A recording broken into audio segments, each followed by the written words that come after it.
Hey guys, Josh here. Now, obviously after the leveling, the first 2 days, we've found out what works and what didn't work with leveling in SOD Phase 2.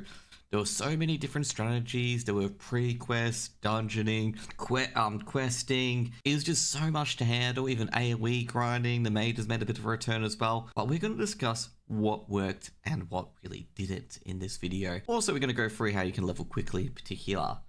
So let's go to the second slide. So basically, it wasn't that complicated at all. In fact, it was very, very easy. A lot of people tried multiple different methods of just mushing them together, hoping it would work. Now, first of all, Alenia's pre-quests for Alliance were actually very integral for the speed leveling.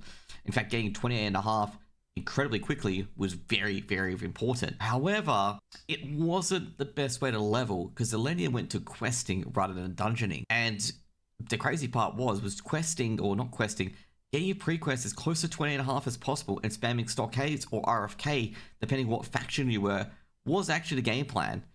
And then when you hit level 30, you went straight to Graveyard. However, in between those pre-requests and going to stockades or RFK is that you went to Blackfathom Depths, either after pre-quests or before pre-quests, as Blackfathom Depths gave so much EXP per hour compared to everything else. Now, a lot of people may be wondering, how do I get to Blackfathom Depths easily? Well, you could have got the flight path from Moonglade using the Lunar Invitation at your capital city when you finally got your quests or pre-quests all handed in, or you could have done it right away, or you could have even started at Zormstrand or Astronar or Orbidine, depending on whatever faction you are. Now, what happened was that after level 30, some people quested because the new areas opened up, but everyone should have actually gone to SM Graveyard at 30. If you went before level 30, it was actually a lot harder for you, given the mobs were red and you wouldn't hit most of them at all. And in fact, it would have been better for you to farm stockades and RFK to level 30, given the EXP per hour. XP per hour stockades for level 30 was 37k compared to Graveyard at 30k at level 28 and 29. Sorry, I meant to be in 28 and 29 respectively at 37k, so it was a lot better to be in stockades and RFK. These are all with some optimal groups. If you had a mage or whatever it is, you could probably blast a lot per hour, or you could even hit the instance count lockout. That's a different story altogether. Now, with Graveyard, as soon as you get level 30, Graveyard's experience jumps exponentially, given the fact that you could hit most of the mobs in there, and you probably could pull a lot more and AoE them all down fairly easily. Now, with our suboptimum group, we had about 37k EXP per hour, which was pretty decent-ish, but not the great. So obviously not optimum. If you want optimum, just free mages, and you just go absolutely ham, and you probably get a lot higher in that regards. Next up was, as soon as you hit 32, you should be doing Graveyard and Library. Now, a lot of people were thinking, how the hell do we get back to SM if we need to vendor or repair? Alliance solved that problem. Basically, the closet was actually dropping from Graveyard. So if you got the closet, summoning closet, you could actually summon everyone back. And also, to mention, you could use other people's summoning closets as long as you're on the same faction. So pretty much people would herb, repair, come back, get back into it. An hour later, if the gear was needed in repair or anything like that, they would go back out and summon again. Now, with the optimum strat was with mages, because mages can get the arcane talent and also elemental precision to make sure that Living Flame always hits and that AoE does a lot of damage. Now, Graveyard and Library were very, very good until you hit 35, and then you switch that up with Library and Arms. Even with a non-optimal group, it was still 35k per hour going between Graveyard and Library. Once you go to Library and Arms, it is still 35k, even with the green EXP.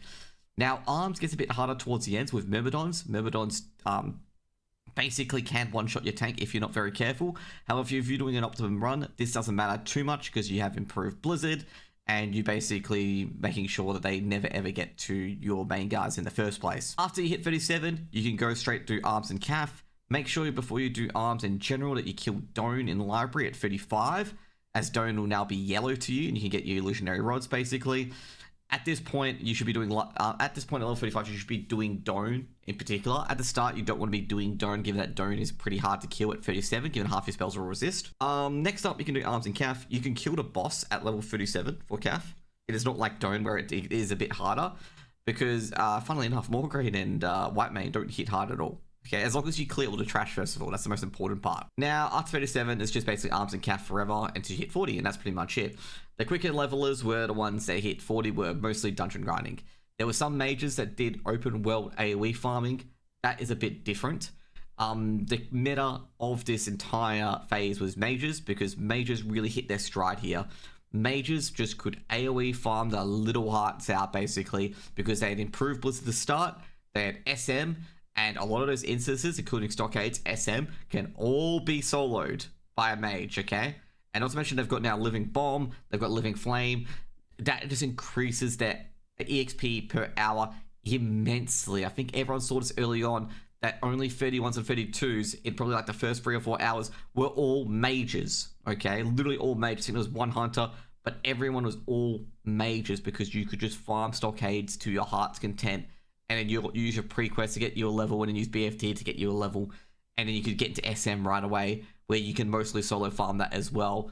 Or you can do it with a group as well and get a lot of EXP per hour. Questing was definitely a big miss, given the fact that questing previously, obviously 1 to 25, everything was all nice, close and cuddly. You could fight a Westfall, Darkshire, and Redridge.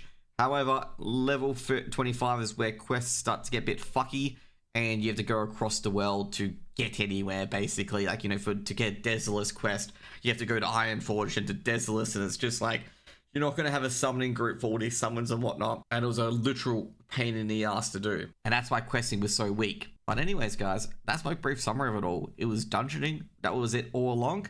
For phase 3, I'm not sure how this one's going to go. Pre-questing is going to be a lot easier unless you do all the Tanaris and Booty Bay quests. Given that you'll have probably 10 quests in one hub, which is huge. It depends which area you want to really sacrifice to, you know, sacrifice your pre-quest to, so you don't do questing in that area. But we'll see you guys then. Overall, very simple.